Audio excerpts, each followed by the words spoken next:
Graça e paz, queridos irmãos. Hoje chegamos ao nosso 9º dia da nossa jornada de oração pela família, né? E eu creio que Deus já tem feito coisas maravilhosas em cada um de vocês. Eu queria convidar vocês a estar sempre compartilhando conosco o nosso grupo. E hoje talvez seja um dos dias mais desafiadores, né? A semelhança de ontem que falamos sobre redes sociais, porque hoje estaremos falando sobre o ídolo do celular.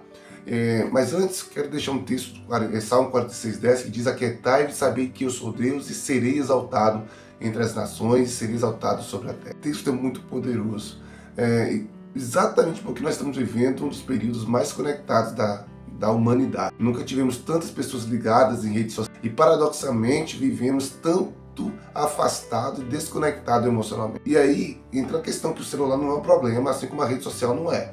Porque o celular é uma ferramenta extraordinária e eu tenho certeza que os irmãos já sabem disso. O problema é quando ele, assim como as redes sociais, começa a ocupar um lugar que somente Deus deveria, os cônjuges, que Ele nos confiou para amar.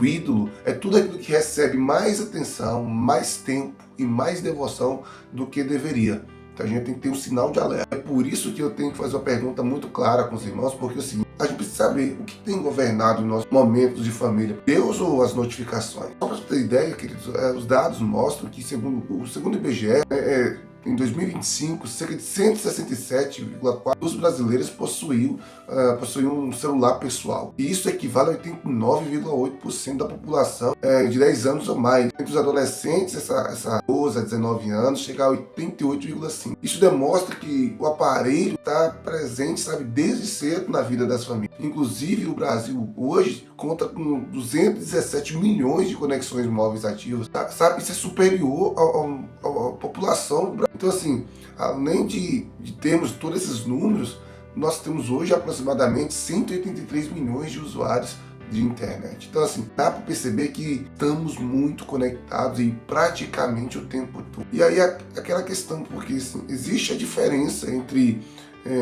estar conectado e estar presente, a presença física, né?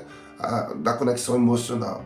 É possível estar sentado, por exemplo, à mesa e ainda assim estar distante. É possível, por exemplo, você morar na mesma casa, viver assim, em mundos paralelamente diferentes. Eu já vi isso até quando a gente sai para poder lanchar, muita gente sentada à mesa, amigos, mas assim, tudo conectado. Então é possível conhecer tudo que está acontecendo no mundo, né, ao nosso redor, mas não está sabendo nada do que está acontecendo com o próprio filho. Então, assim, no livro A Família em Processo de Autoridade, que nós lemos, então, assim, vocês perceberam que eu falo muito sobre essa responsabilidade dos pais em proteger os filhos contra influências, né, que afrontam a... E essa proteção hoje não acontece fechando a porta da casa dos irmãos, ou ela acontece diante exatamente das telas, porque os celulares, eles são portas onde entra valores, entra ideologias, entra pornografia, entra o consumismo, a ansiedade, a violência, sabe? Tantos outros conteúdos que disputam diariamente o coração da nossa família e assim,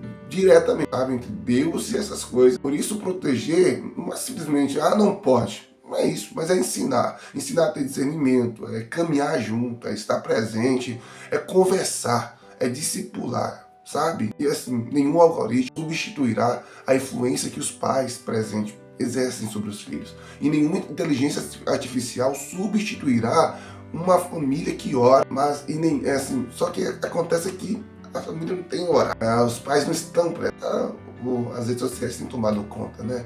Então é importante que hoje, o nosso desafio, vocês possam olhar mais um para o outro, conversem, tire o celular da mesa ao sentar para poder almoçar, sabe? Ouça com atenção, construa memória. As pessoas não estão contemplando, até falando com os meus alunos que às vezes falta o contemplamento, né? Passa assim, cada momento em família, um momento espiritual e especial, sabe? Partilha da palavra, que a tecnologia ela volte para o seu lugar apenas de ferramenta. Não anda aí com as suas ferramentas do trabalho para cima e para baixo, né? Peça a Deus sabedoria, discernimento. Se o celular é necessário como ferramenta e a gente toda hora está realmente precisando, faça apenas nesses momentos. Não deixe que ele tome o tempo que seria do seu filho, que será da sua esposa, do seu marido. Sabe, que nós possamos hoje orar para que Deus nos dê sabedoria, domínio próprio e consciência do nosso tempo de uso dessa ferramenta que é extraordinária, mas que infelizmente tem tomado muito do nosso tempo,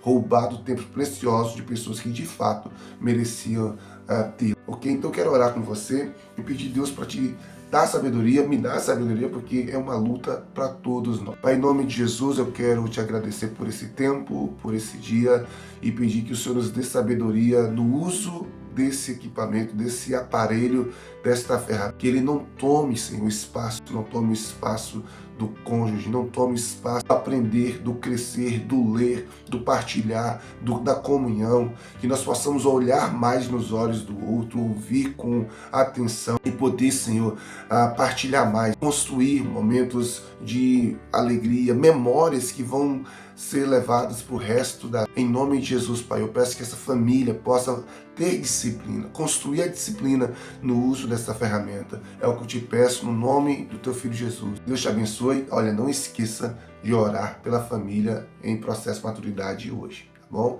Que Deus abençoe até amanhã, na continuidade da nossa jornada. Um abraço e com Deus.